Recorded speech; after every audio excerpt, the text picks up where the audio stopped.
ओम श्री शिवाय नमः। आज आप दिव्य शिव पंचाक्षर स्तोत्र श्रवण करने वाले हैं। सावन का महीना भगवान भोलेनाथ के स्तोत्रों के लिए विशेष माना जाता है। शिव पंचाक्षर स्तोत्र जो व्यक्ति श्रवण करता है, पाठन करता है, उसके भाग्य से समस्त प्रकार के संकट विघ्न विपत्ति दूर हो जाते हैं, सौभाग्य की प्राप्ति होती है, भगवान भोलेनाथ की कृपा प्राप्त होती है। इस स्तोत्र को हमें सावन के महीने में नित्य प्रतिदिन श्रवण करने का प्रयास करना चाहिए और हमें यह भी प्रयास करना चाहिए कि नित्य प्रतिदिन इसका पाठन भी कर पाए भगवान भोलेनाथ के ऊपर जल अर्पण करके। लेकिन जो व्यक्ति नहीं कर सकते ऐसे लोग श्रवण ही करें, भगवान भोले की कृपा अवश्य ही बरसेगी और आपके जीवन से समस्त प्रकार के दुखों का नाश होगा। चलिए सुनते हैं दिव्य शिव पंचाक्षर स्तोत्र जो कि हमने लगातार ही श्रवण करने के लिए उपलब्ध कराया है। लगातार श्रवण करें और भगवान भोले की कृपा प्राप्त करें। शिव पंचाक्षर स्तोत्रम नागेन्द्रहाराय त्रिलोचनाय भस्मांगरागाय महेश्वराय नित्याय शोद्धाय दिगंबराय तस्मै नकाराय नमः शिवाय मंदाकिनी सलिल चंदन चर्चिताय नंदीश्वर प्रमथनाथ महेश्वराय मंदार पुष्प बहुपुष्प सुपूजिताय तस्मै मकाराय नमः शिवाय शिवाय गौरी वदनाब्ज वृंद सूर्याय दक्षाध्वरनाशकाय श्रीनीलकंठाय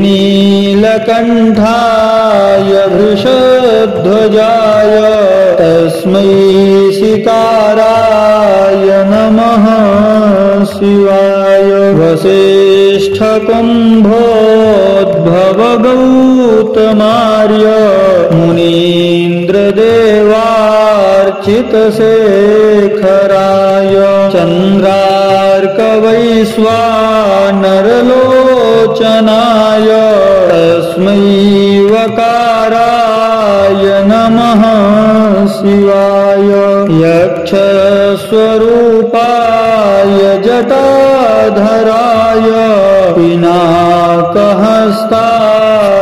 सनातनाय दिव्याय देवाय दिगंबराय तस्मै यकाराय नमः शिवाय पंचाक्षरमिदं पुण्यं यः पठेत् शिवसन्निधौ शिवलोकमवाप्नोति शिवेन सह मोदते। इति श्रीमच्छंकराचार्य विरचितं शिवपंचाक्षर स्तोत्रं सम्पूर्णम्। ओम नमः शिवाय, ओम नमः शिवाय, ओम नमः शिवाय। शिवपंचाक्षर स्तोत्रम् ओम नागेन्द्रहाराय त्रिलोचनाय भस्मांगरागाय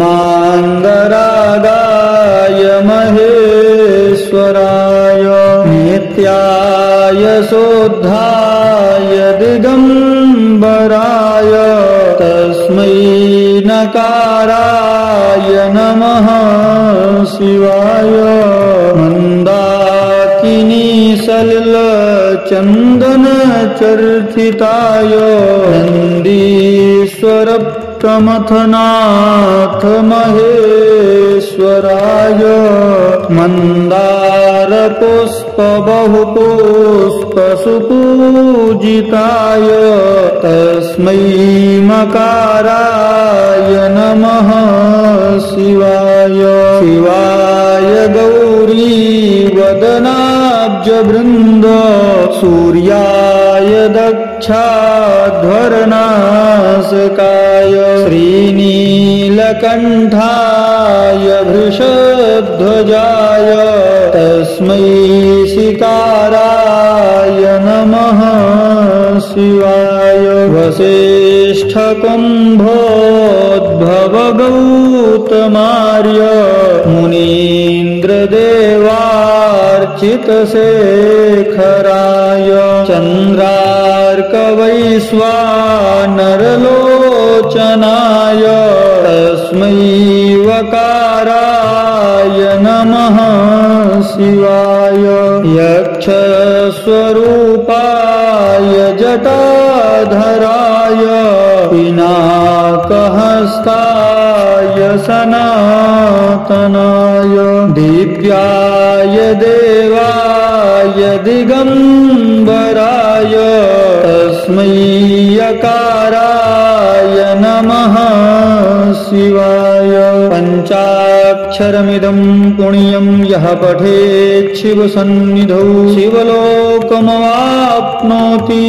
शिवेन सह मोदते इति श्रीमच्छङ्कराचार्य विरचितं शिवपञ्चाक्षर स्तोत्रं सम्पूर्णम्।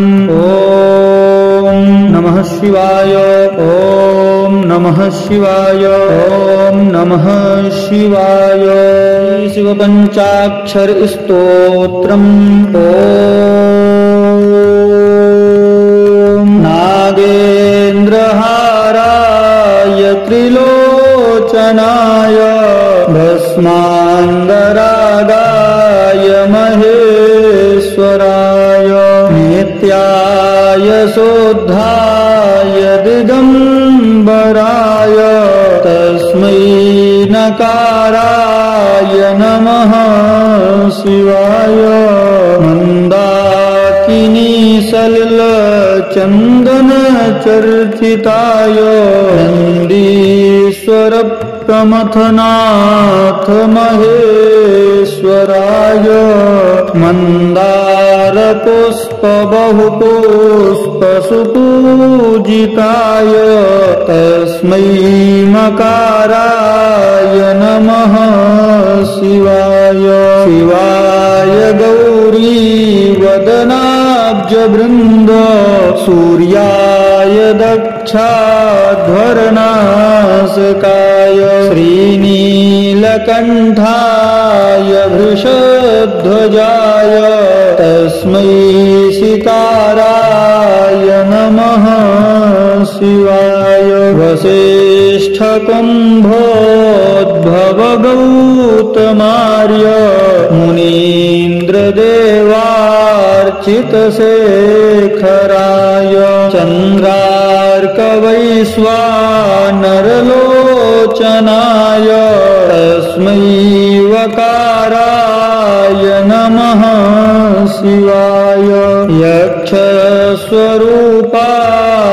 जटाधराय पिनाकहस्ताय सनातनाय दिव्याय देवाय दिगम्बराय तस्मै यकाराय नमः शिवाय पञ्चाक्षरमिदं पुण्यं यः पठेत् शिवसन्निधौ शिवलोकमवाप्नोति शिवेन सह मोदते इति श्रीमच्छङ्कराचार्य विरचितं शिवपञ्चाक्षर स्तोत्रं सम्पूर्णम्। ॐ नमः शिवाय ॐ नमः शिवाय ॐ नमः शिवाय शिवपञ्चाक्षर स्तोत्रम्। ॐ नागेन्द्रहाराय त्रिलोचनाय भस्माङ्गरागाय महेश्वराय नित्याय शोद्धाय दिगम्बराय तस्मै नकाराय नमः शिवाय मन्दाकिनी सलिलचन्दनचर्चिताय नन्दीश्वर प्रमथनाथ महेश्वराय मन्दारपुष्प बहुपुष्पसुपूजिताय तस्मै मकाराय नमः शिवाय शिवाय गौरी वदनाब्जवृन्द सूर्याय दक्षाध्वरनाशकाय श्रीनीलकण्ठाय वृषध्वजाय तस्मै शिकाराय नमः शिवाय वसिष्ठकुम्भोद्भवगौतमार्य मुनीन्द्रदेवार्चितशेखराय चन्द्रार्कवैश्वानरलोचनाय तस्मै वकाराय नमः शिवाय यक्षस्वरूपाय जटाधराय पिनाकहस्ताय सनातनाय दिव्याय देवाय दिगम्बराय तस्मै यकाराय नमः शिवाय पञ्चाक्षरमिदं पुण्यं यः पठेत् शिवसन्निधौ शिवलोकमवाप्नोति शिवेन सह मोदते इति श्रीमच्छङ्कराचार्य विरचितं शिवपञ्चाक्षर स्तोत्रं सम्पूर्णम्। ॐ नमः शिवाय ॐ नमः शिवाय ॐ नमः शिवाय शिवपञ्चाक्षर स्तोत्रम्। ॐ नागेन्द्रहाराय त्रिलोचनाय भस्माङ्गरागाय महेश्वराय नित्याय शोद्धाय दिगम्बराय तस्मै नकाराय नमः शिवाय मन्दाकिनी सलिलचन्दनचर्चिताय नन्दीश्वर प्रमथनाथ महेश्वराय मन्दारपुष्पबहुपुष्पसुपूजिताय तस्मै मकाराय नमः शिवाय शिवाय गौरी वदनाब्जवृन्द सूर्याय दक्षाध्वरनाशकाय श्रीनीलकण्ठाय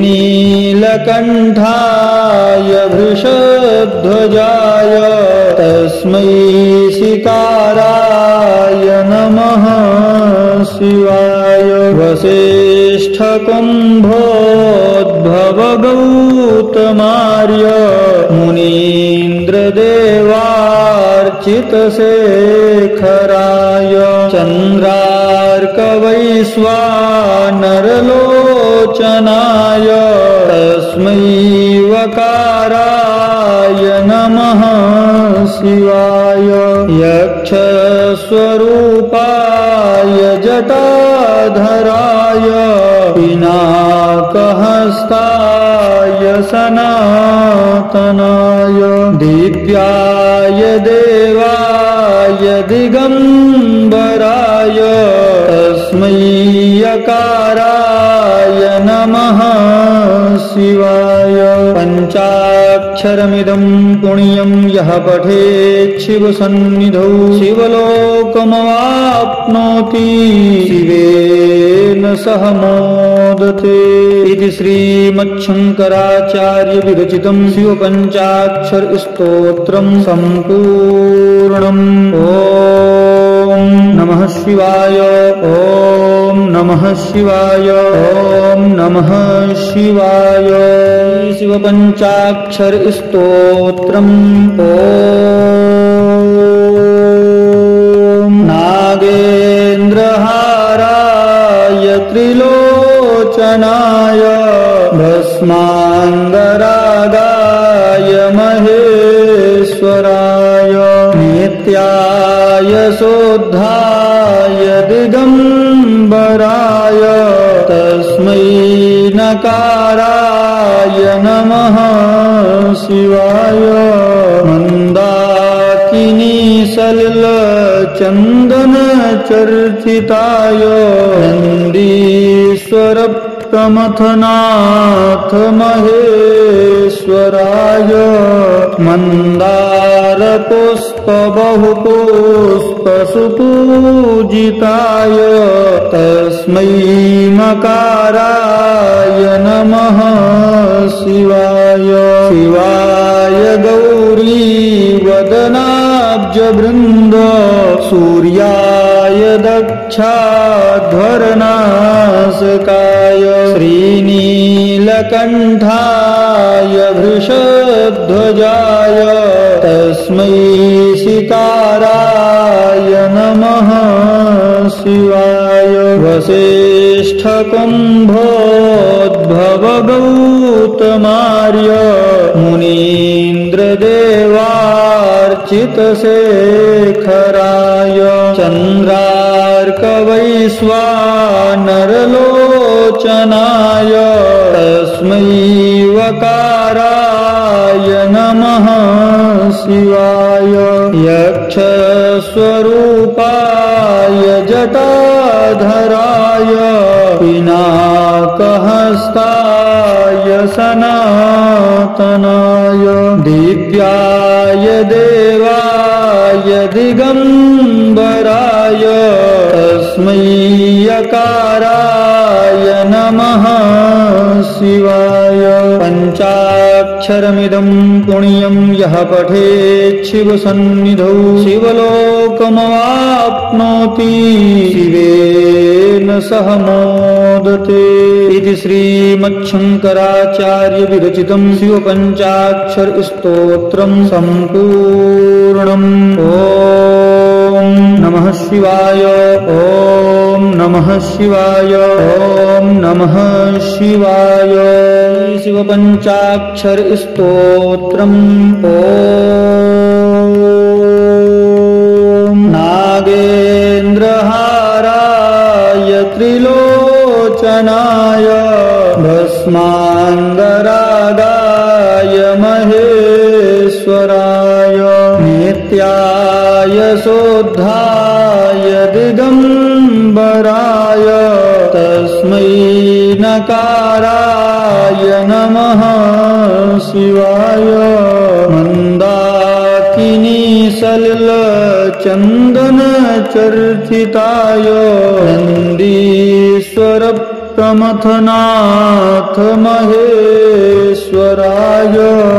मन्दारपुष्प बहुपुष्प सुपूजिताय तस्मै मकाराय नमः शिवाय शिवाय गौरी वदनाब्जवृन्द सूर्याय दक्षाध्वरनाशकाय श्रीनीलकण्ठाय वृषध्वजाय तस्मै सिकाराय नमः शिवाय वसिष्ठकुम्भोद्भवगौतमार्य मुनीन्द्रदेवार्चितशेखराय चन्द्रार्कवैश्वानरलोचनाय तस्मै वकाराय नमः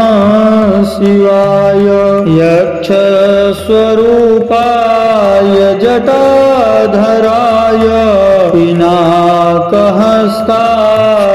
सनातनाय दिव्याय देवाय दिगम्बराय तस्मै यकाराय नमः शिवाय पञ्चाक्षरमिदं पुण्यं यः पठेत् शिवसन्निधौ शिवलोकमवाप्नोति शिवेन सह मोदते। मोदते। इति श्रीमच्छंकराचार्य विरचितं शिवपञ्चाक्षर स्तोत्रं सम्पूर्णम्। ओम नमः शिवाय। ओम नमः शिवाय। ओम नमः शिवाय। शिवपञ्चाक्षर स्तोत्रम्। ओम नागेन्द्रहाराय त्रिलोचनाय भस्माङ्गरागाय महेश्वराय नित्याय शोद्धाय दिगम्बराय तस्मै नकाराय नमः शिवाय। मन्दाकिनी सलिलचन्दनचर्चिताय नन्दीश्वर प्रमथनाथ महेश्वराय मन्दारपुष्प बहुपुष्प सुपूजिताय तस्मै मकाराय नमः शिवाय। शिवाय गौरी वदनाब्जवृन्द सूर्याय दक्षाध्वरनाशकाय श्रीनीलकण्ठाय वृषध्वजाय तस्मै शिकाराय नमः शिवाय। वसिष्ठकुम्भोद्भवगौतमार्य मुनीन्द्रदेवार्चितशेखराय चन्द्रार्कवैश्वानरलोचनाय तस्मै वकाराय नमः शिवाय। यक्षस्वरूपाय जटाधराय पिनाकहस्ताय सनातनाय दिव्याय देवाय दिगम्बराय तस्मै यकाराय नमः शिवाय। पञ्चाक्षरमिदं पुण्यं यः पठेत् शिवसन्निधौ शिवलोकमवाप्नोति शिवेन सह मोदते।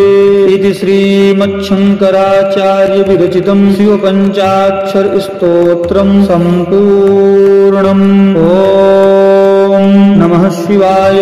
ओम नमः शिवाय। ओम नमः शिवाय। शिवपञ्चाक्षर स्तोत्रम्। ओम नागेन्द्रहाराय त्रिलोचनाय भस्माङ्गरागाय महेश्वराय नित्याय शोद्धाय दिगम्बराय तस्मै नकाराय नमः शिवाय। मन्दाकिनी सलिलचन्दनचर्चिताय नन्दीश्वर प्रमथनाथ महेश्वराय मन्दारपुष्प बहुपुष्प सुपूजिताय तस्मै मकाराय नमः शिवाय। शिवाय गौरी वदनाब्जवृन्द सूर्याय दक्षाध्वरनाशकाय श्रीनीलकण्ठाय वृषध्वजाय तस्मै शिकाराय नमः शिवाय। वसिष्ठकुम्भोद्भवगौतमार्य मुनीन्द्रदेवार्चितशेखराय चन्द्रार्कवैश्वानरलोचनाय तस्मै वकाराय नमः शिवाय। यक्षस्वरूपाय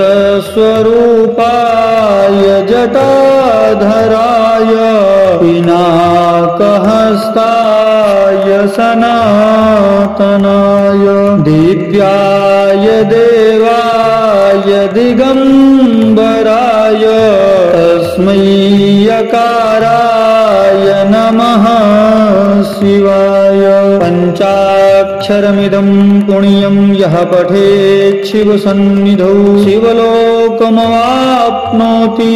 शिवेन सह मोदते इति श्रीमच्छंकराचार्य विरचितं शिवपञ्चाक्षर स्तोत्रं सम्पूर्णम्। ॐ नमः शिवाय। ॐ नमः शिवाय। ॐ नमः शिवाय। शिवपञ्चाक्षर स्तोत्रम्। ॐ नागेन्द्रहाराय त्रिलोचनाय भस्माङ्गरागाय महेश्वराय नित्याय शोद्धाय दिगंबराय तस्मै नकाराय नमः शिवाय। मंदाकिनी सलिल चंदन चर्चिताय नंदीश्वर प्रमथनाथ महेश्वराय मंदार पुष्प बहुपुष्प सुपूजिताय तस्मै मकाराय नमः शिवाय। शिवाय गौरी वदनाब्ज वृंद सूर्याय दक्षाध्वरनाशकाय श्रीनीलकण्ठाय वृषध्वजाय तस्मै शिकाराय नमः शिवाय। वसिष्ठकुम्भोद्भव गौतमार्य मुनीन्द्रदेवार्चितशेखराय चन्द्रार्कवैश्वानरलोचनाय तस्मै वकाराय नमः शिवाय। यक्षस्वरूपाय जटाधराय पिनाकहस्ताय सनातनाय दिव्याय देवाय दिगंबराय तस्मै यकाराय नमः शिवाय। पंचाक्षरमिदं पुण्यं यः पठेत् शिवसन्निधौ शिवलोकमवाप्नोति शिवेन सह मोदते इति श्रीमच्छंकराचार्य विरचितं शिवपञ्चाक्षर स्तोत्रं सम्पूर्णम्। ॐ नमः शिवाय। ॐ नमः शिवाय। ॐ नमः शिवाय। शिवपञ्चाक्षर स्तोत्रम्। ॐ